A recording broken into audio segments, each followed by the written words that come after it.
చేసింది Baloch liberation army. Baloch liberation army ఇచ్చిన ప్రకటనకు సంబంధించి ఒకసారి నేను మీకు చెప్పే ప్రయత్నం చేస్తాను. అంతకన్నా ముందు these are the disturbing visuals, your description is advised. మీరు చూడొచ్చు బలూచ్ లిబరేషన్ ఆర్మీ ఇచ్చిన ప్రకటన. 5 occupying Pakistan army personnel eliminated in Jammuran and Quetta attacks BLE అంటూ చెప్పుకొచ్చింది. Baluch Liberation Army freedom fighters targeted occupying Pakistani army and its sub forces in 2 separate attacks in Jammuran and Quetta, resulting in the elimination of 5 enemy personnel and injuries to several others, including an officer అంటూ కూడా దాంట్లో చెప్పుకొచ్చింది. Freedom fighters ambushed and attacked occupying Pakistani army convoy at Kund Kapran in the Jammuran area of Kutch అంటూ ఉంటాం సాధారణంగా మనం.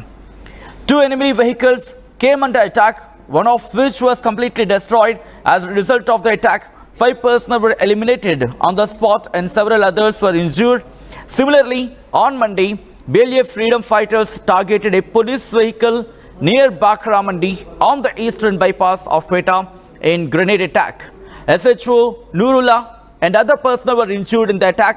Baluch Liberation Army claims responsibility for both operations. One armed struggle will continue until the complete withdrawal of occupying state forces and achievement of national liberation అంటూ కూడా Baloch liberation army ఈ అంశానికి సంబంధించి tweet చేసినట్టే అర్థం చేసుకోవచ్చు.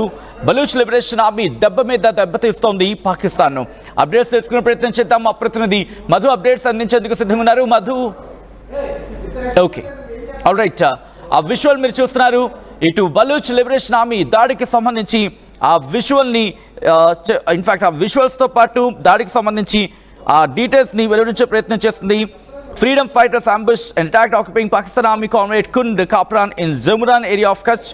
2 enemy vehicles came under attack. As a result of the attack, 5 persons were eliminated on the spot అంటూ కూడా బలూచ్ లిబరేషన్ ఆర్మీ కొద్దిసేపటి క్రితం ప్రకటనను రిలీజ్ చేస్తుంది. పాకిస్తాన్ను దెబ్బ మీద దెబ్బతీస్తోంది బలూచ్ లిబరేషన్ ఆర్మీ. ఎవరు కూడా ఎక్కడా కూడా వదిలిపెట్టట్లేదు ఎక్సెప్ట్ పాకిస్తాన్లోని పంజాబ్ మినహా. పాకిస్తాన్కి ఇంకా ఏ కోణాన ఎవరు కూడా కనీసం అంటే కనీసం దన్నుగా నిలవట్లేదు. పోగా ఇటు పాకిస్తాన్ మీద దాడికి దిగుతున్నారంటే అర్థం చేసుకోవచ్చు. ఇప్పుడు బలూచ్ లిబరేషన్ ఆర్మీ మరోసారి తన సత్తా ఏంటో చూపించింది. మరోసారి పాకిస్తాన్ మీద దాడికి దిగింది. పాకిస్తాన్ ఆర్మీ కాన్వాయ్ని పేల్చేస్తుంది బలూచ్ లిబరేషన్ ఆర్మీ అంటే అర్థం చేసుకోవచ్చు. దాడులు తీవ్రతరమవుతున్నాయి. ఇటు బలూచ్ లిబరేషన్ ఆర్మీ తన దాడిని వేగవంతం చేస్తోంది. గడుస్తున్న రోజులు గడ్డు కాలమే కాబోతున్నాయని చెప్పుకోవాలి పాకిస్తాన్కు. ఎందుకంటే మీరు చూడొచ్చు, ఓ పక్క గిల్గిట్ బాల్టిస్తాన్, మరో పక్క టహ్రీక్ తాలిబాన్, ఇంకో పక్క సింధ్, మరో పక్క బలూచ్ లిబరేషన్ ఆర్మీ. ప్రతి ఒక్కరూ కూడా పాకిస్తాన్ను ఉక్కిరి బిక్కిరి చేస్తున్నారు. ఓ పక్క నినకాకమండ టహ్రీక్ తాలిబాన్ దాడి చేస్తుంది. అంతకన్నా ముందు పైన మీరు చూసుకుంటే గిల్గిట్ బాల్టిస్తాన్ వాళ్ళు ఊరుకోవటం లేదు. వాళ్ళు ఏకంగా బ్లాక్ చేశారు అక్కడ హైవేని.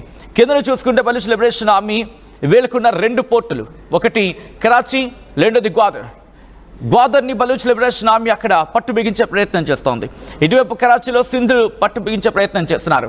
ఇంకో పక్క ఆర్మీకి సంబంధించి ఎక్కడ కోలుకొనివ్వకుండా బలూచ్ లిబరేషన్ ఆర్మీ దెబ్బ మీద దెబ్బ తీసే ప్రయత్నం చేస్తోంది. ఈ నేపథ్యంలో బలూచ్ లిబరేషన్ ఆర్మీ దాడికి పాల్పడిన ఘటనకు సంబంధించి ఆ లెటర్ని రిలీజ్ చేస్తుంది అనౌన్స్మెంట్కి సంబంధించి. మా ప్రతినిధి మధు అప్డేట్స్ అందించేందుకు సిద్ధంగా ఉన్నారు.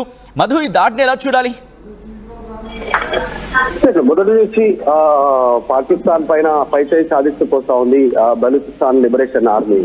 చాలా పెద్ద ఎత్తున పైచేయి సాధిస్తుంది. గతంలోనే చూసాం, దాదాపు ప్రభుత్వ బిల్డింగ్ ను సంబంధించినటువంటిది, వారి వాహనాలను వారి క్యాప్చర్ చేస్తున్నటువంటి విధానం చూసాం.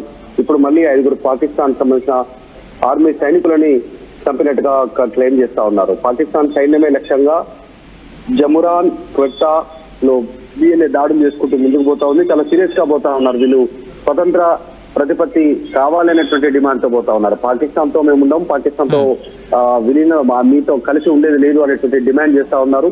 ఎక్కువగా భూభాగం దాదాపు 45కు సంబంధించినటువంటి శాతానికి సంబంధించిన పైగా భూభాగం ఈ బలూచిస్తాన్ కు సంబంధించిన ప్రాంతంలోనే ఉంది. వీళ్ళు మొదటి నుంచి డిమాండ్ చేస్తా ఉన్నారు. ఇక్కడ ఉన్నటువంటి ఖనిజ విలువలు, ఇక్కడ ఉన్నటువంటి వనరులను మాత్రమే ఉపయోగించుకుంటున్నారు. ఇక్కడ ఉన్నటువంటి ప్రజల పైన దృష్టి పెట్టట్లేదు అనేటువంటిది వీళ్ళు మొదటి నుంచి దాడి చేస్తా ఉన్నారు. వీళ్ళు ఈ కాన్వాయ్ పైన దాడి చేయడంతో పాకిస్తాన్ కాన్వాయ్ పైన 5 పాకిస్తాన్ కి సంబంధించిన ఆర్మీ వ్యక్తులు అక్కడికక్కడే మృతి చెందారు. అధికారితో పాటు మరికొంతమందికి గాయాలు కూడా అయినట్టుగా చెప్తా ఉన్నారు. అధికారిక ప్రకటన రిలీజ్ చేసింది బలూచిస్తాన్ లిబరేషన్ ఆర్మీ. మన చూసాం గతంలో అనేక అంటే కొండ ప్రాంతాలలో ఉండి పాకిస్తాన్ కి సంబంధించిన వాహనాలను టార్గెట్ చేయడము, పాకిస్తాన్ కి సంబంధించినటువంటి ఆర్మీ అధికారులను పట్టుకొని వాళ్ళని బట్టలు ఇప్పించి ఊరేగించినటువంటి సిచ్యువేషన్ ఉంది. అత్యంత దారుణంగా వాళ్ళని చంపినటువంటి పరిస్థితి ఉంది. దీనికి కారణాలు ఏంటంటే ఈ బలూచిస్తాన్ కి సంబంధించినటువంటి భూభాగంలో ఉన్నటువంటి వనరులను, సహజ వనరులను చైనాకు తాకట్టు పెట్టడము, చైనాకి సంబంధించిన కంపెనీలు వచ్చి అక్కడ పెద్ద ఎత్తున ఆర్థికమైన వాణిజ్యపరమైనటువంటి కార్యక్రమాలకు పూనుకోవడము. తర్వాత పాకిస్తాన్ కూడా అక్కడ ఉన్నటువంటి వనరులను మాత్రమే ఉపయోగిస్తూ ప్రజలను కనీస సౌకర్యాలు, చదువు, తర్వాత రోడ్లు, తర్వాత డెవలప్మెంట్ ఇట్లాంటి వాటిపైన ఫోకస్ చేయకపోవడంతో వీళ్ళంతా కూడా తిరుగుబాట ఎగరవేస్తూ ముందుకు పోతా ఉన్నారు. ఇది ఇంకా మరింత పెద్దదయ్యే అవకాశం ఉంది. ఇది ఇంతటితో ఆగేలా లేదు. ఇప్పటికే స్వయం ప్రతిపత్తి అంటూ ప్రకటన చేసుకున్నారు, కానీ పూర్తి స్వాధీనంలోకి రాలేదు. ప్రభుత్వ కార్యాలయాల దగ్గర పాకిస్తాన్ జెండాలు తీసేస్తారు, వీరి జెండాలు బలూచిస్తాన్ జెండాలు పెట్టినటువంటి పరిస్థితి ఉంది. సో మొత్తానికైతే విషయం పెద్దదేలాగా కనిపిస్తా ఉంది. జరుగుతున్న తీరు చూస్తా ఉంటే వీళ్ళు పాకిస్తాన్ కి సంబంధించిన ఆర్మీ టార్గెట్ గానే ముందుకు పోతా ఉన్నారు బలూచిస్తాన్ ఆర్మీ. రైట్ మధు, మొత్తంగా బలూచ్ లిబరేషన్ ఆర్మీ తన పట్టును బిగుస్తుంది. ఒకసారి అదిగో విజువల్ మీరు చూడొచ్చు. These are the disturbing visuals, viewer description is advised. వాళ్ళు వెళుతున్న వాహనాన్ని, వాళ్ళు పేల్చేస్తున్న విజువల్ ని మీరు చూస్తున్నారు ఆర్టీవీ స్క్రీన్ మీద. మరీ ముఖ్యంగా వాళ్ళు వెళుతున్న క్రమంలో ఒక్కసారిగా విజువల్ ని చూసే ప్రయత్నం చేద్దాం.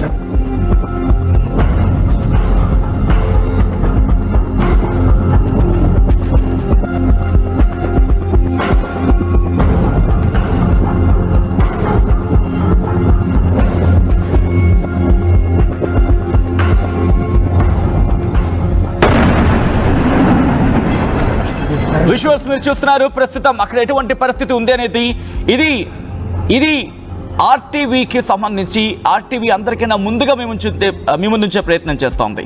ఎప్పటికప్పుడు జియో పాలిటిక్స్ ని కింగ్ అబ్జర్వ్ చేస్తోంది. ఆ అబ్జర్వేషన్ లో భాగంగానే మా టీం ఆ ఇన్ఫర్మేషన్ ని సంపాదించి ముందుంచే ప్రయత్నం చేస్తోంది. మీరు చూడొచ్చు, ఇది బలూచ్ లిబరేషన్ ఆర్మీకి కొద్దిసేపటి క్రితం వాళ్ళంతటా వాళ్ళే రిలీజ్ చేస్తున్న ఆ ఫుటేజ్, వాళ్ళంతటా వాళ్ళే రిలీజ్ చేసిన ఆ లెటర్. ఒక్కసారి లెటర్ చూపించే ప్రయత్నం చేద్దాం. ఎందుకంటే అఫ్ కోర్స్ నేషనల్ మీడియా కన్నా ముందుగా ఉంచే ప్రయత్నం చేస్తుంది తెలుగు మీడియా, మరీ ముఖ్యంగా ఆర్టీవీ. ఇటు నేషనల్ మీడియాతో పోటీ పడి మరి వార్తను మీ ముందు లేటెస్ట్ గా ఉంచే ప్రయత్నం చేస్తుంది. ఫ్రమ్ ద బిగినింగ్ వెళ్ళే ప్రయత్నం చేద్దాం. ఎందుకంటే ఆ డేట్ అనేది పైన ఉండడం ఒకసారి చూపించే ప్రయత్నం చేద్దాం. ఫ్రమ్ ద బిగినింగ్ ఆ డేట్ పైన ఉంటుంది. బలూచ్ లిబరేషన్ ఆర్మీ అదిగో ప్రెస్ రిలీజ్ అని చూసారా, అదిగో అక్కడ మీరు చూడొచ్చు. 4వ తారీఖు ఈరోజు ఎంత తారీఖు అండి? 5వ తారీఖు. అంటే ఎప్పుడు జరిగింది దాడిది? లేటెస్ట్గా దాడి జరిగింది. ఆ విజువల్ని మీరు చూస్తున్నారు. ఆర్టీవీ ఎప్పుడో చెప్పింది, అందరికన్నా ముందుగా మీ ముందుంచే ప్రయత్నం చేస్తుందని చెప్పి. ఆ నేపథ్యంలోని మా టీం ఎప్పటికప్పుడు జియో పాలిటిక్స్ మీద, మరి ముఖ్యంగా ప్రపంచ వ్యాప్తంగా జరుగుతున్న పరిణామాల మీద కన్నేసి ఉంచుతుంది. అందరికన్నా ముందుగా జాతీయ మీడియాతో సైతం గర్వంగా చెప్పుకుంటాం, తెలుగు ప్రజలు ఇచ్చిన ఆ దర్జా మాకిది, తెలుగు ప్రజలు మాకు కట్టబెట్టిన ఆదరణది. అందుకని మా కష్టం మీ ముందుంచే ప్రయత్నం చేస్తున్నాం. తెలుగు ప్రజలు నమ్మారు కాబట్టి 1కి 2 సార్లు వెరిఫికేషన్ చేసుకుని ముందుంచే ప్రయత్నం చేస్తోంది ఆర్టీవీ. ఆ విజువల్ మీరు చూస్తున్నారు. బలూచ్ లిబరేషన్ ఆర్మీ పాకిస్తాన్ ఆర్మీని ఏరి